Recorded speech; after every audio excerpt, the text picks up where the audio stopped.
Hoje, o Jornal da Manhã recebe Laumir Barreto, que é diretor executivo da FEComércio. Vamos continuar falando sobre ICMS. Ele vai trazer aí o posicionamento da entidade e também os impactos com o aumento dessa alíquota.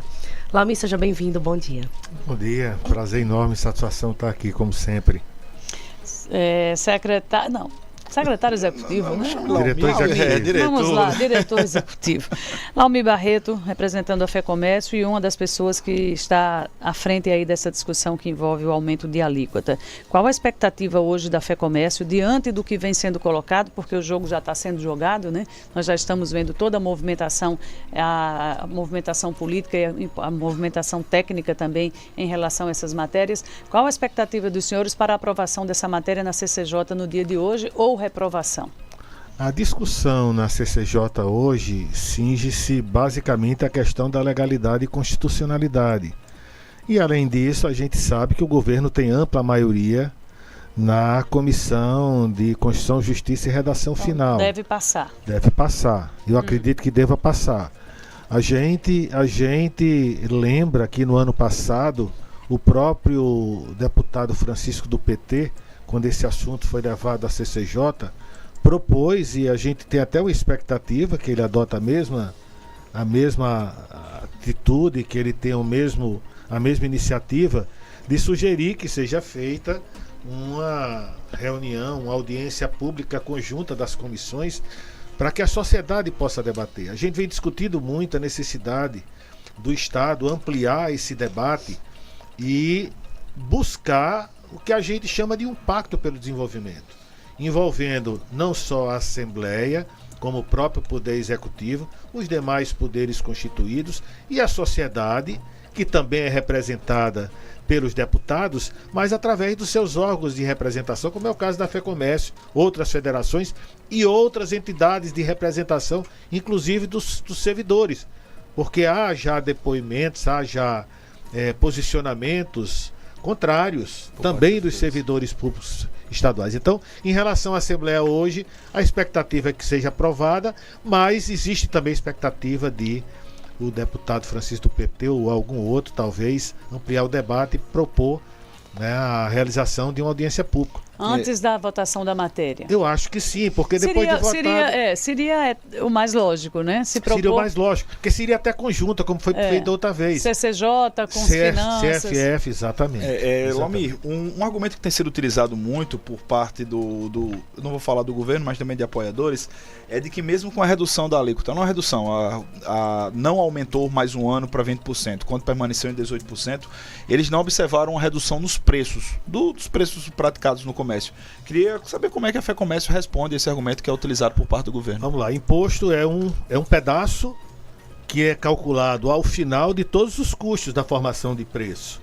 Na formação de preço você tem, no caso do comércio, tem um produto que é comprado, tem o funcionário e os encargos sociais que são pagos, aluguel do imóvel ou depreciação, quando é imóvel próprio, e outras despesas mais. No final, depois de tudo, é que se calcula o imposto sobre isso, que é pago pela sociedade.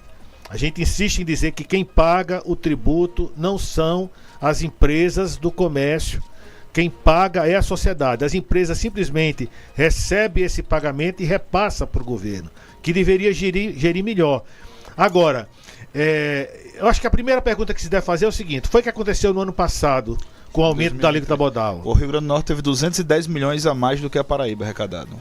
Deixa eu só colocar um ponto que é fundamental que a gente coloque. Vamos falar especificamente em relação folha de pagamento, receita corrente líquida, que é o que está proibindo, inclusive, o governo de acessar a segunda parcela do PEF. Subiu de 53% para 56%, 56% e alguma coisa.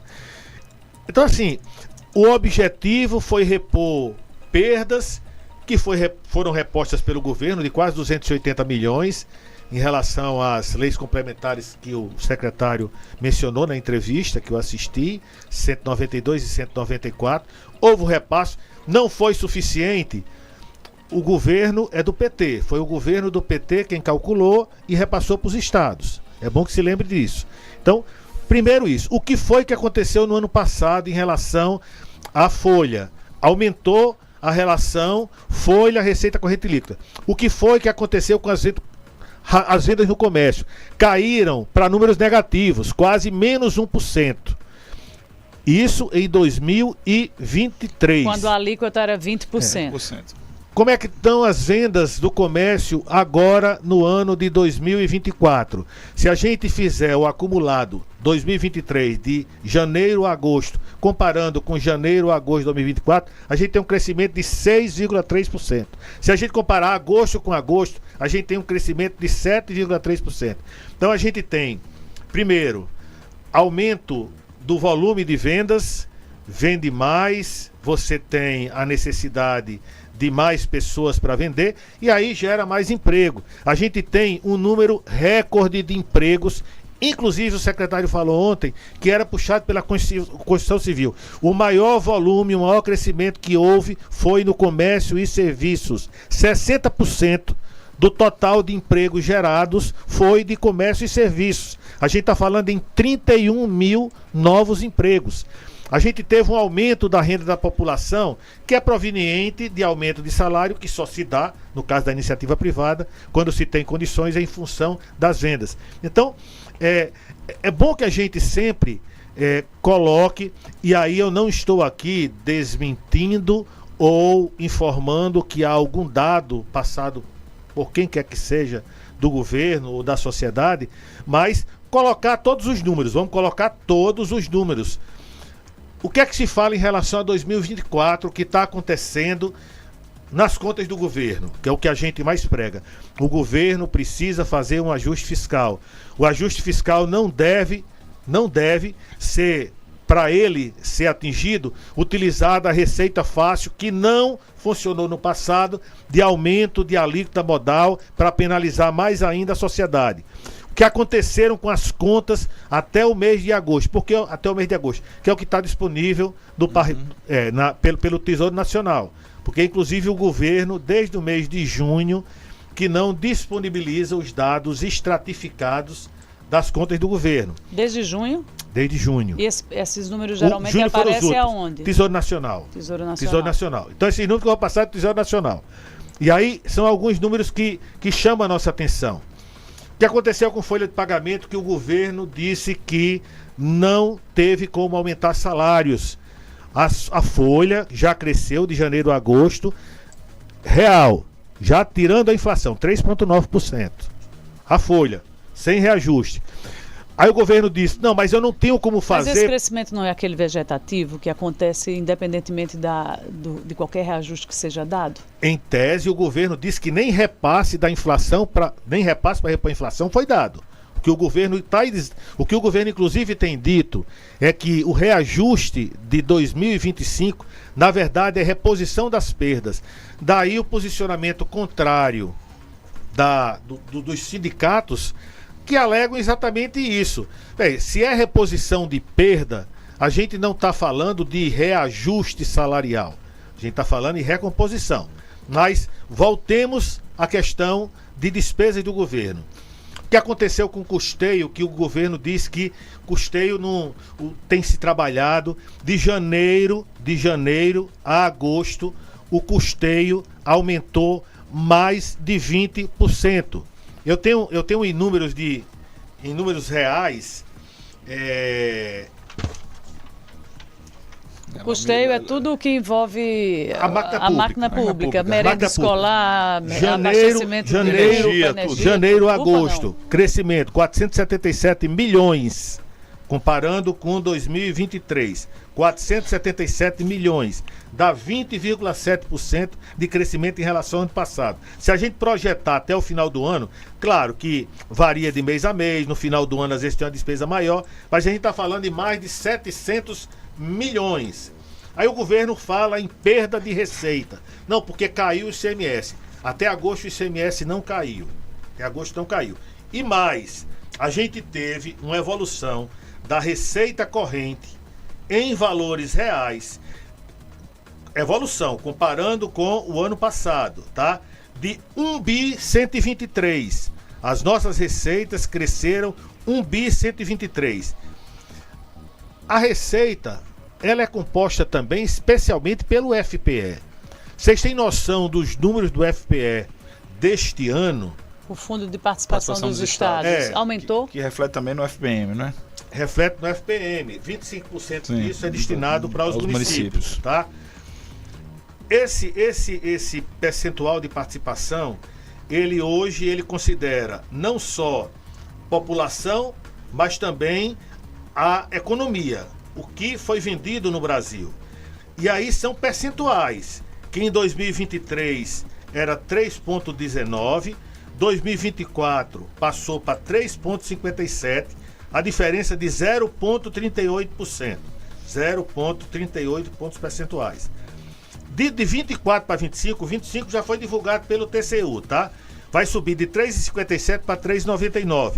É uma evolução maior do que de 2023 para 2024. Tinha sido 0,38, agora 0,42. Aí eu vou falar nos números do FPE até agosto. A gente teve um incremento de 613 milhões. Continuando nessa pegada, a gente vai chegar a quase 1 bi no final do ano. Aí um detalhe, vamos para 2025. 2025, esse 1 bi está garantido já para 2025.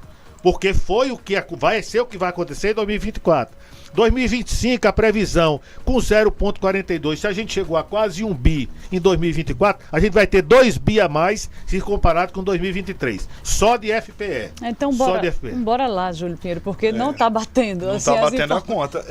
A gente está chamando a atenção para uma realidade que o senhor está colocando aqui, de números positivos, de aumento de receita, com perspectiva do governo ter no próximo ano, inclusive, R$1 bilhão a mais, que é um quadro totalmente diferente do que foi posto aqui ontem pelo secretário Carlos Eduardo Xavier, e ainda mais com a ameaça de se atrasar a partir de junho folhas de pagamento no ano que vem. Qual o conflito dessas duas informações, secretário? Na verdade, as informações que eles prestaram foram as informações que há interesse do governo em passar, e as nossas informações são informações do Tesouro Nacional. Esses números podem ser consultados por qualquer cidadão.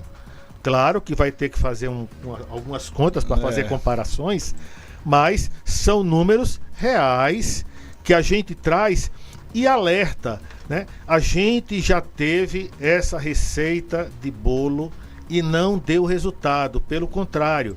A gente entra ano e sai ano. Foi colocado aqui pela entrevista, são 6 anos de governo. Tá? Não há como mais ficar olhando pelo retrovisor, tem que olhar para frente. E como é que faz para gerir as contas? Olha, se eu tenho um aumento de receita, a receita líquida, a receita do governo, eu posso passar o número mais exato? Veio com muitos números hoje. Daqui a pouco mais uma pergunta, depois que ele acabar conseguir acessar esse número aí, porque há também... O total das receitas do governo, teve um aumento real até agosto de 9,2%. 9,2%. Quando a gente vai para o custeio, a gente teve um aumento no custeio de 20%. Aumento real. Essa é a conta que não aumento fecha. real. Sim, aí é um calo.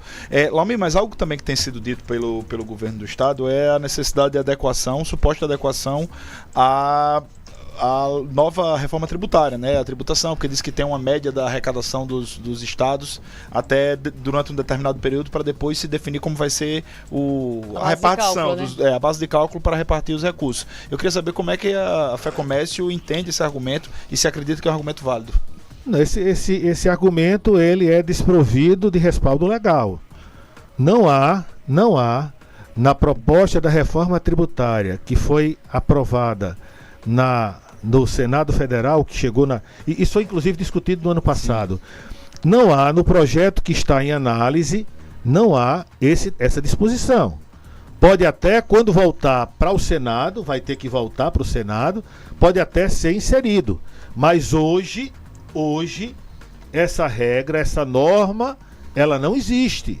Não se fala em percentual, fala em valores mesmo brutos arrecadados. Mas isso faz parte da reforma tributária.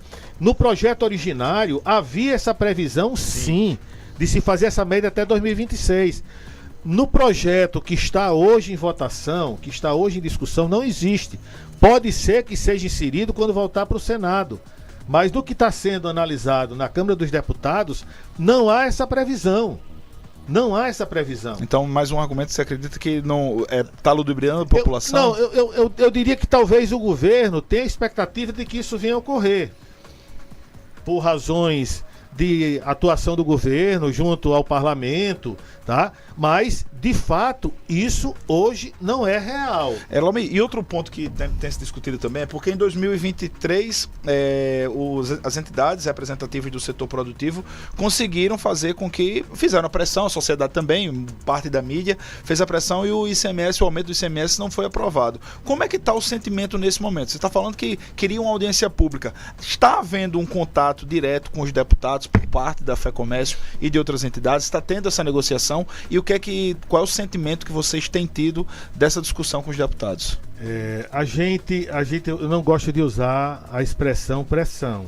O nosso trabalho, a nossa atuação na Assembleia, assim como aconteceu no ano passado, será no sentido de esclarecer os nossos representantes acerca dos números e, com base neles, manifestar o nosso posicionamento, que já foi manifestado em notas publicadas, que é contrária. Eu tive fazendo algumas contas, nós estivemos fazendo algumas contas com a assessoria econômica que nós temos, e assim, a gente falava num primeiro momento de um aumento da alíquota modal que iria, de uma certa forma, iria ser necessário para poder fazer face aos aumentos dos reajustes salariais. Inclusive, isso foi colocado nos projetos de lei que já estão tramitando. Um condicionante para que ocorra esse reajuste. E aí, assim, isso tem uma perspectiva colocada pelo próprio governo de um aumento de 840 milhões. Só que o governo trouxe junto com ele um pacote, tá? Do IPVA, dos carros elétricos, que traz uma receita adicional da ordem aí de 12 milhões de reais, dito pelo próprio governo, da taxação dos veículos acima de 10 anos. De 10, passaria a isenção a partir dos 15. A isenção passaria entre 10 e 15, que hoje está isento, somente a partir de 15. Traz uma receita adicional prevista pelo governo de 209 milhões. Então, vamos começar. De PVA, 221 milhões. 221.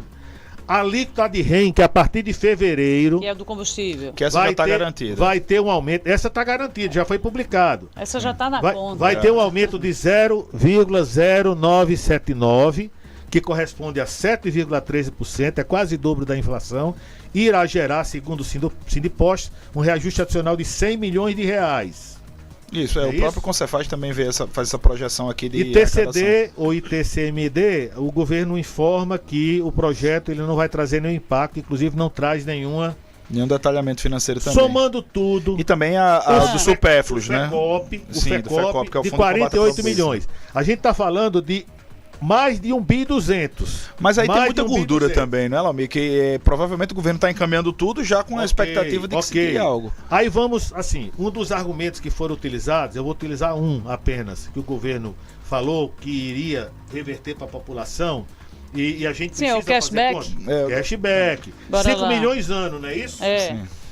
Para 850 mil famílias. Mas é no máximo esse valor, né? 5 mil e pouco por até 3 meses o valor de famílias que estão... 5 milhões por mês. O número passado pelo governo. Sim. 5 milhões por mês, e isso vai ser rateado por 850 mil famílias. Vocês fizeram a conta? Não. Quanto vai dar por família? Matemática hoje é sua, Laume. Quanto vai dar por família, hein? Não. Pergunta de Enem. Quanto dá por família? Quanto? Dá o quê? R$5,88. Sim, senhora. Você tirou um zero daí.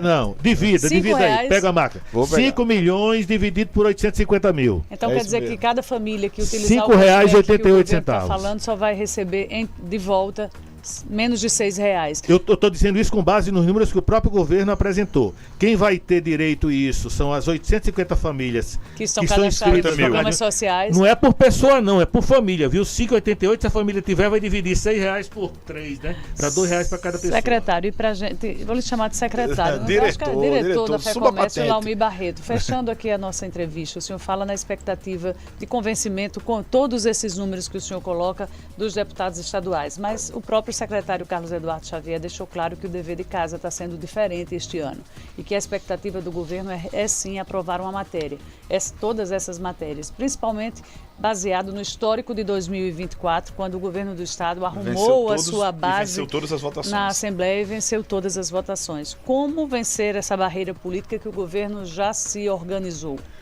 Eu primeiro, assim, eu sugeriria ao governo que a mesma competência que ele disse que utilizou para refazer a sua base seja utilizada para ajustar as contas públicas, que isso é importante. A necessidade de gestão das contas públicas, de não transferir ou querer transferir para a sociedade um ônus que não é dela, é de um governo que foi eleito com o compromisso de gerir bem as contas públicas, entre outras questões. E o que a gente espera é que, muito mais do que essa capacidade de arregimentar, a nossa capacidade é de convencer. O nosso papel não é de pressionar. Os deputados devem ter o seu livre convencimento e com certeza vai ter. O que a gente pede é que eles se debrucem sobre todos os números e não apenas no que está sendo trazido por um ou por outro lado. Não olhe só os números que a FEComércio está apresentando, mas todos os números que estão disponíveis e façam as suas avaliações. O que a gente vai fazer, a exemplo do que foi feito no passado, e já pleiteia aos deputados, através dessa grande audiência do programa, a gente vai participar lá da CCJ reunião logo da comissão, tá? É isso. Mas dá para furar esses 13, 14 votos que o governo trabalha para assegurar e aprovar as matérias?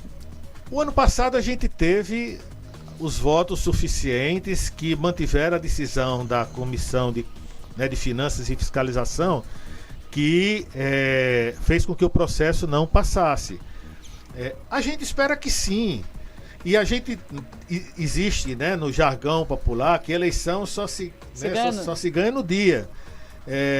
A gente irá sim, de forma democrática e, acima de tudo, apenas e tão somente com o poder de convencimento e com base em números que são públicos e são reais, convencer os deputados da não necessidade e conclamar mais uma vez, como já fizemos através da nota pública, a sociedade a se reunir em um pacto pelo desenvolvimento do Rio Grande do Norte, para buscar de forma conjunta soluções para que o equilíbrio fiscal do governo, tão necessário e tão sonhado, seja uma realidade. O senhor acha que, diante de todos esses números que foram apresentados, faltou articulação para o governo de tornar essa oportunidade do Rio Grande do Norte ser diferente de outros estados, manter uma alíquota de 18%, trazer desenvolvimento econômico, atraindo investimentos e negócios, principalmente para o comércio? A gente tem que ser justo quando a gente faz, né, quando a gente se manifesta.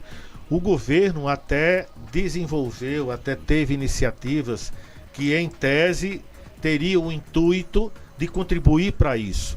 Agora, não enxergou, por exemplo... E você fala sobre os regimes especiais também? O que aconteceu, na verdade, e eu acho que todos sabem disso, quando houve a redução da alíquota de 20 para 10, os atacadistas foram penalizados. Sim.